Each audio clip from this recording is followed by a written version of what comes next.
Okay, team. So this video today, excuse me, is all about data. Now, we are, as you hopefully know by now, super data driven here at the Hybrid Athlete Club. We definitely advocate for you utilizing data within both your general day-to-day life and performance. So it would be very prudent of us to spend some time and talk through not only the data points that we reference in our programming, but ones that we would recommend that you track or that you are aware of at least. And we can bucket these into two buckets. Ones that we're going to look at specifically just to get a general picture of our health and wellness, longevity, and others that we are going to look at from a performance lens. Now, your general health and well-being is obviously going to underpin your ability to then perform or train.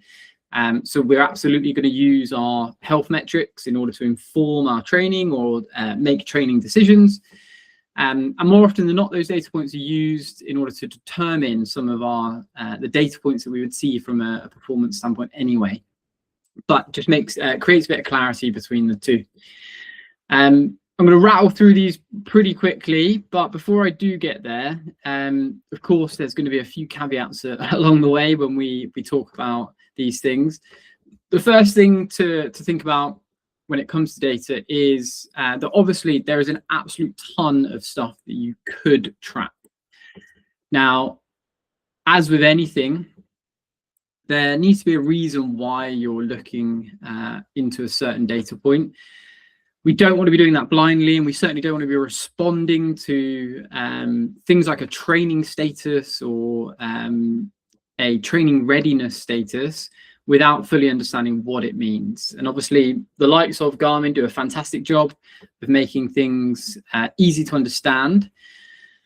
But unless we truly understand what those things mean and how they can be used to inform our training, we're somewhat shooting blind here. So hence the reason for chatting through this stuff. One of the key things I always want to kick off with when we're talking about data is that the context that you're thinking about that data in really matters. I've put the Garmin dashboard on here because if you use Garmin, it is a very popular brand for devices. It's not a very popular brand for training programs. So, for example, if you're watching this, you're on one of our training programs, which means you aren't on one of Garmin's, or unlikely to be doing both anyway. That means that the Garmin data lacks the context of your training. So there are going to be points in our training programs where we want you overextended slightly. We want you pushing the boundaries. And there are others where we want you recovering. That doesn't mean that in your Garmin app then, if it says that your training readiness is super low and you feel terrible that you shouldn't train, or likewise, that if your training status reads as unproductive or recovering, that is necessarily a bad thing. There is always context to understand. And equally, it's really important that we start with how you're feeling before we go into looking at the data. So many times I've had conversations with clients around things like sleep, where they will always reference or even write in their notes on their feedback for their programs that their sleep score was X, with no information on how they actually felt that morning. What's really important when you wake up is how you're feeling. Do you feel rested? Do you feel like you've got a bit of spring in your step? Are we riddled with DOMs, or do you feel limber and ready to go? How you feel in the moment then can enable you to make just as good a decision as what your sleep score was or what your training readiness status is. When we use data, it should be to supplement how we're feeling. And we should, before we look at that data, really understand what we're trying to get from it. The scenario I always talk about here is when we're thinking about nutrition. Now, it is very commonplace for people to think that an initial step for nutrition is to weigh and measure everything. It was the old school bodybuilding way of doing things. It is certainly the most accurate way of doing things. But it does create a very unique relationship with food It takes a lot of time, a lot of effort. It's very constraining because you can't do that if you go to a restaurant, for example, or to a friend's house for food. So there are very, very few instances that we would recommend that you use such data points in your general life or training. And that goes for every other data point you have available to you within your Garmin dashboard or whatever device you're using. As long as you know why you want to use it and what you want to get from it, then all well and good using it. But let's not react to something that's shown to us in a dashboard or an app or as a notification without that context. And hopefully today obviously does a really good job of teaching those things or reminding you of them. Last but not least, with all of our data points, we are looking for ranges and trends. Now, this is particularly true with any health metrics, so things like your resting heart rate, for example. They are inherently different between people for a start, and then you as an individual, they are super, super sensitive to stress and stimuli. So if you have changed the environment that you're in, then you're going to see a change in those metrics. And equally, they are not comparable. There is a huge influence in things like genetics, on things like your resting heart rate, your HRV, your VO2 max, etc., etc.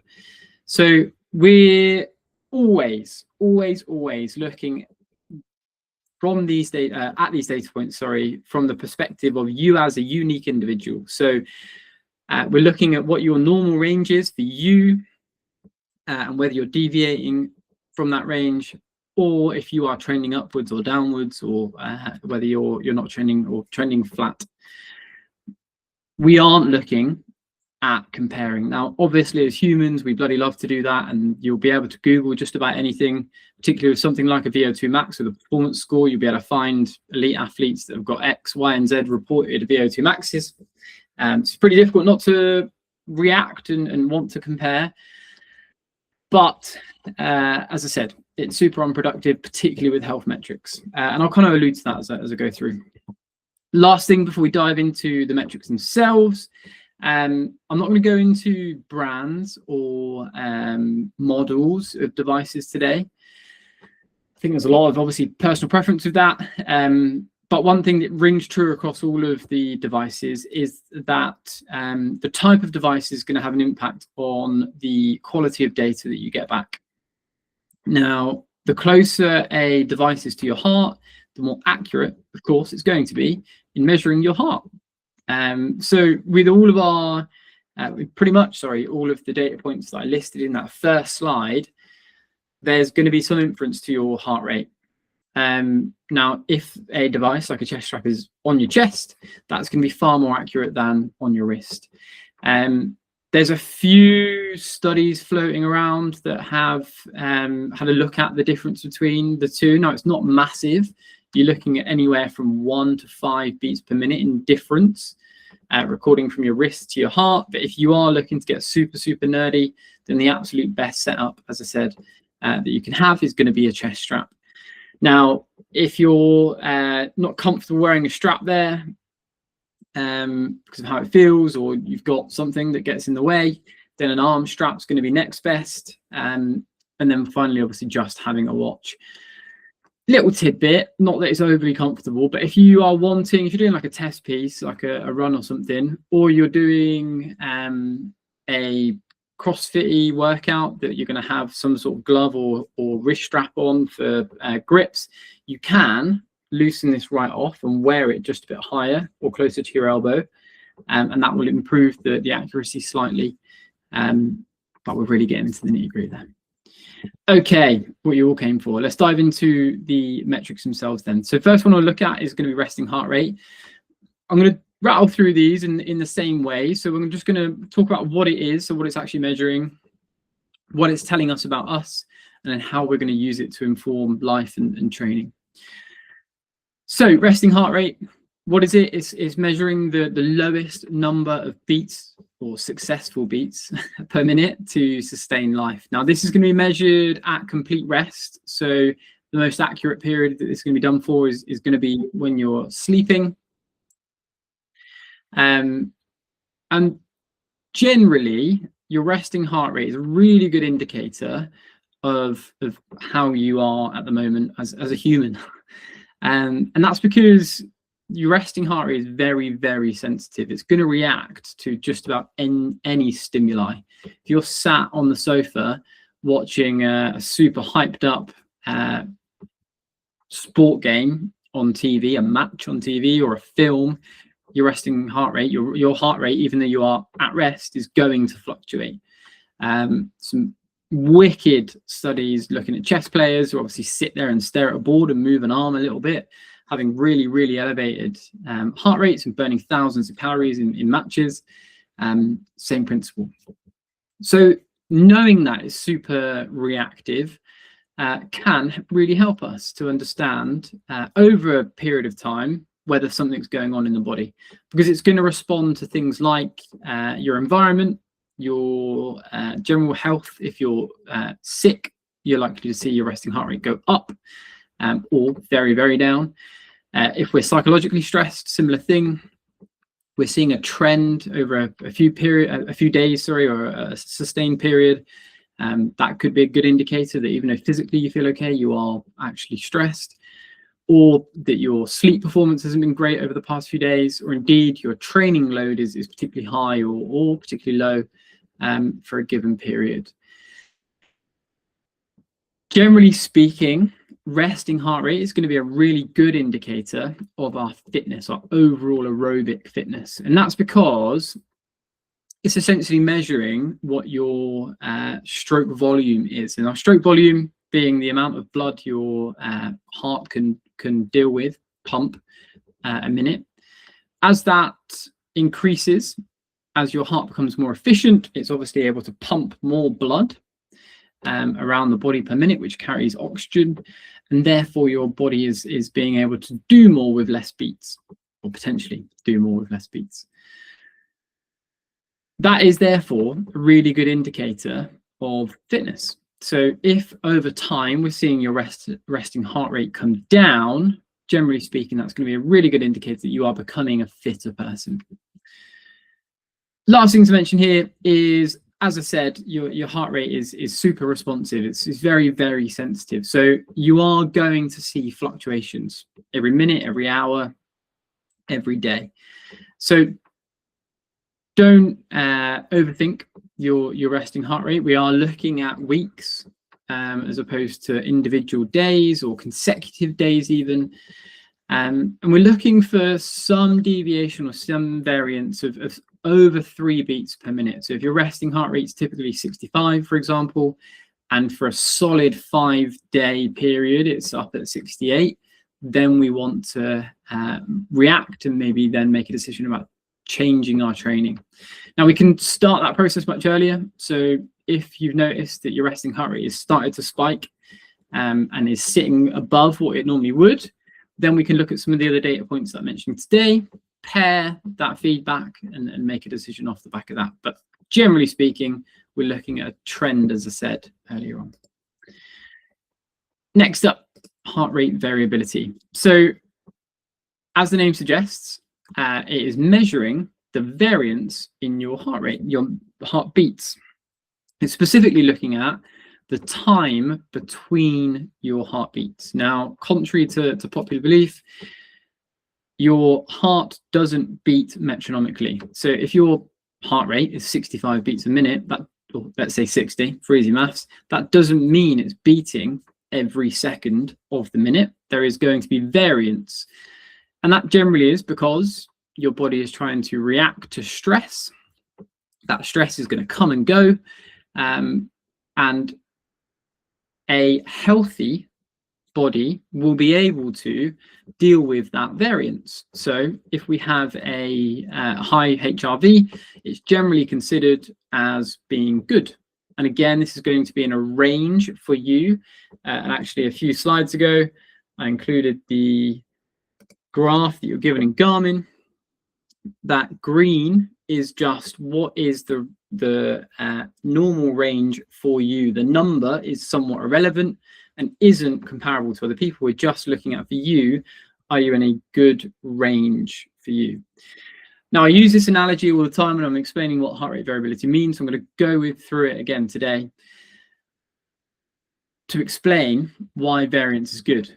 Now, as I said, heart rate variability is effectively measuring how well you as a person can deal with the variation that's happening in life. And if you're able to do that, it's going to be a good indicator that you can deal with more. So prime example, if you go to work in the morning and you've got 15 things to deal with in an instant, you open up your inbox, you've got a load of emails, you open the first one, there's something to deal with there, but you notice a subject line of 3 emails down that you know you need to get to. The phone rings and then somebody comes into the office and asks you a question and you know that in 15 minutes time you've got something to deal with. You're inundated, but you're super well rested. You're well trained in your job. You understand what you need to do. You're good at it. You're well fueled, well rested. Chances are you're going to bat these things away. You're going to deal with them as they come. You're going to feel comfortable in that moment. You've got lots of variation, lots of different things going on, but you're able to deal with those things. Good indicator that you're in a good state to train or work. On the flip side of that, if you go into work and you were up until 3 a.m. on the beers, you've come in, you're still hanging a little bit, if not a bit drunk, you didn't sleep at all, you haven't had breakfast yet or a coffee, and that same situation occurs, the chances are you're not going to be able to perform in that situation. You can't deal with that variation. From a heart rate variability perspective then, if there isn't much variation between your heartbeats in terms of time, it means that your body is trying to find a state of homeostasis. It's trying to create a metronomic environment so that it can just deal with one stress. Now, that could be that you're sick, it could be that you're overtrained, it could be that you're super stressed, whatever it might be. But generally speaking, a lower variation between heartbeats is indicating that your body needs to deal with something, and it's down regulating everything else, telling it to shut up, can't deal with anything else right now, I'm trying to do this one thing. Low HRV means we need to slow down, deal with the stress that we have. High HRV, green light, let's go with training. Hopefully that makes sense. Next up, sleep score. So this is the first of 2 scores or statuses. Super hot topic right now. Sleep has been for the best part of the year now. And of course, the likes of Garmin are doing a fantastic job trying to get you to understand sleep. Now, it's doing that by creating something that's very easy to understand, being a score. It gives you a rating. And I'm talking about Garmin here because I use them, but obviously it may be different between devices, but gives you a rating: good, amazing, terrible, and it gives you a score out of 100 too. So what does that actually mean? Well, it's looking at lots of different metrics, one of those being resting heart rate and HRV, or 2 of them being resting heart rate and HRV. But it's also looking at the amount of time that you spent in bed, how much of that time you spent asleep, being your sleep efficiency, the total amount of time that you're in bed or asleep, as well as the consistency of when you sleep. Now, creating a rhythmic pattern to your sleep, so when you go to bed and when you wake up, is a very proven method of improving your sleep quality. Body responds really well to that circadian rhythm. And if we can do the same thing every single day, the body will adapt and maintain itself really well. It's grouping all of those data points into a score. So you don't then necessarily need to track those 5 things. You can just look at the one score that it's giving you. And we can then create or make some decisions or inferences based on that. Now, it's, as always, important to understand that the accuracy of these devices is, as I said at the start, great, but improving. Now, generally speaking, a device's ability that isn't lab quality is not great at detecting the stages of your sleep. So that's one thing that I wouldn't read too much into at the moment. Again, it's improving. The most important things, the things that the literature really does support as having a correlation between overall health and wellness and performance, are things like the total sleep time and your regularity in sleep. There's a really well understood and generally accepted correlation between sleep regularity and the reduction in all-cause mortality, i.e. death. If we can maintain regular sleep patterns and we can maintain regular sleep time, then we are going to stave off all the nasties that are in life. So as I said, I would generally not read too much into the stages that it's giving you, stage scores, sorry, that it's giving you. Now, sleep score in itself is obviously useful, but we generally want to couple that with some of the other data points that we've mentioned. One of those being your resting heart rate, your HRV, how you're feeling, of course, being like your general mood and like muscles, DOMS, muscle soreness, etc. If, for instance, then we have a low HRV and we have a low low sleep score, then we might want to take that day as a bit of an easier day. If on the flip side of that, we've got a really nice sleep score and our HRV is great, then it gives us again the green light to double down and go big in training. So whilst it isn't something I would suggest you just look at and make a decision one way or the other on its own, it's definitely one that's worth keeping an eye on over a period of time and then making a decision with your training thereafter. It is also really useful for understanding what triggers might be of poor sleep. So if you have a particularly bad sleep score one night, it's always worth just thinking back to the day before. What was your caffeine intake like in terms of volume and timing? What was your general stress like, training like? What time and quality of training did you have? Intensity, volume, etc. And trying to create correlations between a bad sleep score and stuff that you did the day before to see if there are any common themes in the things that trigger a bad sleep score. Okay, moving on to performance then. So likewise, your training readiness is a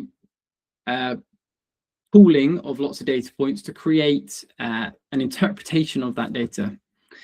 Training readiness is looking at how well your body could manage some extra stress that day. So if you have a high training readiness score or training status is productive, it means that the stress that you're putting on the body is going to be able to be dealt with and be productive. On the flip side, it could result in overtraining or under recovering. What is training readiness looking at? Was looking at resting heart rate. So is that consistent or trending downwards? It's looking at HRV. Is that in the green? It's looking at our sleep score, being that collection of data points that I had on the previous screen. Was that good for the day before? Did we have good duration? Was it consistent with our normal amount of time? A couple of other things it's looking at are your temperature and your respiratory rate.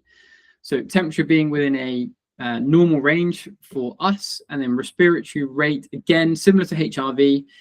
Generally, the lower that, the better, or better indicator that you are primed and ready to deal with more stress.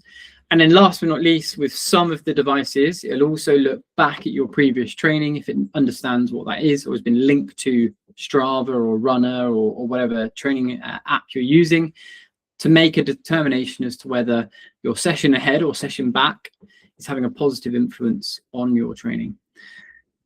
Again, we want to take into account where we are in our training program, because if you don't have those, if you don't have your program linked up to the device, or platform that you're using, it may not understand that. So in some instances, we do want you overreaching. We do want you not underperforming. We do want you recovering. So it's important to take that into account.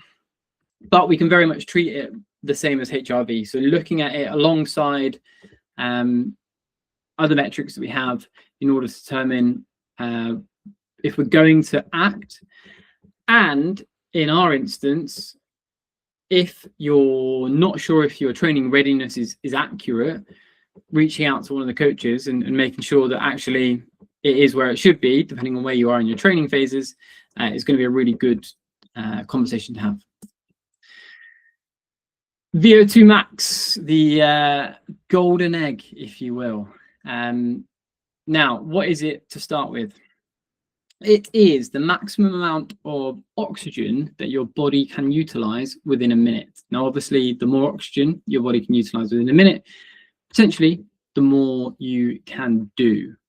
Now, it is a very good indicator of your upper limit, if you will, of fitness, your aerobic ability, the amount of energy that your body can produce using oxygen. If it's higher, generally speaking, you have the greater potential to perform. Now, of all the data points that I mentioned, VO2 max, your resting heart rate, are the two that are heavily influenced by genetics. So we can dream all we want to have a VO2 of 70 something, but some of us, unfortunately, just don't have that in us. So again, it's important to figure out where you are and looking for a trend upwards. There is a really good correlation between VO2 max and life quality later on in life. The higher your VO2 max in your 20s, 30s, and 40s, the better quality of life you are likely to have later on. But as I mentioned, just having a high or low VO2 max doesn't necessarily mean that you don't have the ability to perform a certain way. You may well be very genetically gifted and therefore have a really high VO2 max. If you haven't trained those energy systems or haven't trained in the context that you're trying to perform, i.e. you've never done a HYROX before, you've never run a marathon before, just because you genetically have a really high VO2 max doesn't necessarily mean that you're going to run the fastest marathon. I hope that makes sense. We still need to create the lactate efficiency in the body. We still need to create efficiency in our movement. We still need to fuel our training. We still need to train between our ears in order to perform. So yes, the higher it is, the better. Yes, that is absolutely what we're looking to improve generally in our training for the most part, but it doesn't necessarily mean if yours is low or high that you're able to make a difference in training. Okay, moving on to training zones. So I appreciate this isn't necessarily a data point, but it is something we refer to all the time within our training programs. So I thought it would be really useful for me to explain what they are. And on the next slide, I've got a neat graph that shows you what we're looking at, when we're looking at it, and what we're referring to in your program. So training zones, hopefully you're aware that they are essentially an indication of what we think the body is going to be doing and how it's going to be dealing with within your training. Now, there's a couple of different models. The one that we typically use is the 5-zone model. Zone 1, 2, 3, 4, and 5. And essentially it enables us as coaches and you as clients, athletes, to understand what the body is going to be doing in order to deal with the stress of training. Now, there are various systems in the body that are available to us in order to perform in the gym or out on a run, etc. Each of those will be triggered when the body is in a certain state.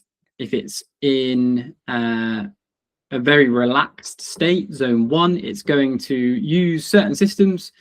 If it's in an fight or flight mode in zone 5, it is going to rely on other systems in order to perform well in that state. It's going to upregulate and downregulate certain things in the body and in the brain in order to deal with a zone 5 stress versus a zone 1 stress. I think the most useful thing to understand is exactly that. One of the common conversations that we have really early on with people in their fitness journeys is just how slow you need to move in order to keep your heart rate within zone 2, for example. And that's because, well, the value of moving that slow. And hopefully this makes that really clear now, that if we think of each training zone as the body using and improving particular systems within the body, we can understand then the value of training within each zone. If we take a look at this next slide then, so how do we know we're in each zone? Well, each zone is effectively a range of your maximum heart rate. So in zone 1, we are looking for your heart rate to be between 50 and 60% of its maximum. Now, if we scale that up, we're looking at 90 to 100% in zone 5, and then everything in between. Whether we're using a heart rate monitor or a watch or whatever to track our heart rate or not, we are looking to create a stimulus on the body that is very particular to each zone. And we do that by effectively guesstimating that at a certain pace, or with you understanding that you should be able to do a certain thing, i.e. talking complete sentences, or only just get out 1 or 2 words at a time, you are putting the body in a state that we want it to be within your program, and therefore the body is using certain systems in order to perform. Now, there's common sessions that you'll see in your program. So obviously the obvious ones, the zone 2 runs, the easy runs, the conversational runs are going to have you sitting around zone 1, zone 2. Your sprints, your intervals, your threshold sessions are going to sit closer to zone 5. Now, the other thing I have put on here, or the 2 other things, that I put in here. Firstly, one that we've all heard of probably is the 80-20 rule. We should spend 80% of our time in zone 1, zone 2, 20% of our time in the other end. Now, that is largely because the body wants to be really, really efficient. And in order to be really, really efficient, the key things for the body to do is to understand how to produce energy at a low cost using oxygen. It wants to be able to do that quickly, and it wants to be able to do that sustainably, so it doesn't need to trigger other mechanisms within the body. It also wants to get really good at what it's doing. So it wants to create movement efficiency. It wants the brain to be able to process information, which it wants the body to do in terms of movement, and do that in lots and lots of different environments, in different settings, in different under different variations. All of those things need to be done when the body isn't particularly stressed out. For it to get good at something, if you want to learn a new skill, if you want to learn a new language, you can't dive right into having conversations with someone that speaks that language and only speaks that language. You can't learn to do something well if you're trying to sprint at the same time. So all of that needs to happen when the body is in a low state of stress. And that is why you'll see the vast majority of your training being in and around the lower zones. Somewhat famously, infamously, if you're one of our Hyrox athletes, you may or may not have seen Charlie Bottrell, I say up and coming, not really up and coming now, he's up, but the UK athlete, 24-year-old, ex-pro cyclist, posted his training data for the entire year of 2025 just before Christmas, and that zone 1 to 5 little bar graph on the right hand side there shows where he spent 80%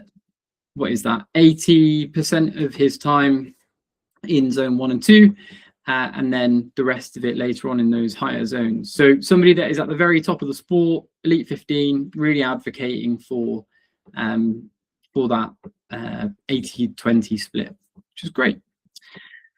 Last thing I want to mention here, just because some of the more technical or experienced of you will have heard of lactate thresholds, I wanted you to understand where they fit within all of this, and also we reference threshold training, so you understand that there are 2 points at which your body is at a threshold, and that we may have a variance in paces when we prescribe threshold training.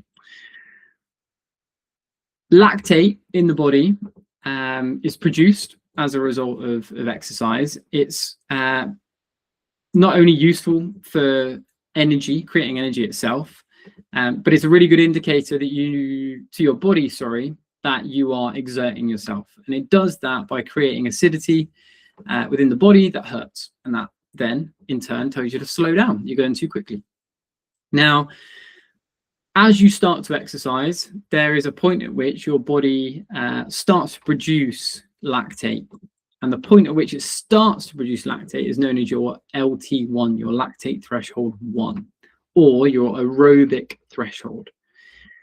It will continue to produce lactate until such time that the body cannot deal with that lactate. It can't use it as energy or process it fast enough that it starts to accumulate quicker than the body can deal with it. And that is known as your anaerobic threshold, or your lactate threshold 2, your LT2. And at that point, you've not got very long left before you're going to have to stop. The time between LT1 and LT2 can be quite drastic, but once you hit that LT2, you know about it. We want to, over time, move both those thresholds upwards. We want to be able to move faster at higher intensity before we hit our LT1, before our body starts to produce lactate, and we definitely want to be able to move much, much faster for longer before the body starts accumulating it too fast that we can't deal with it. And that is effectively the whole point of training, right?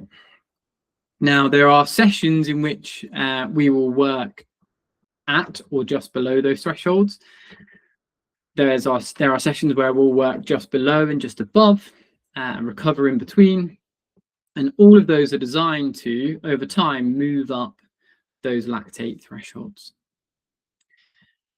That is all I've got for you today, folks. I really hope that was a bit of a whistle-stop tour, throwing loads at you there. So as always, if you have any questions, drop them in the app, drop us a WhatsApp directly or in the group, and I'm always happy to help. But hopefully that gives you a bit of context to all the data that you can see within your dashboard and within your devices, and how to apply it to your training. Thanks for watching.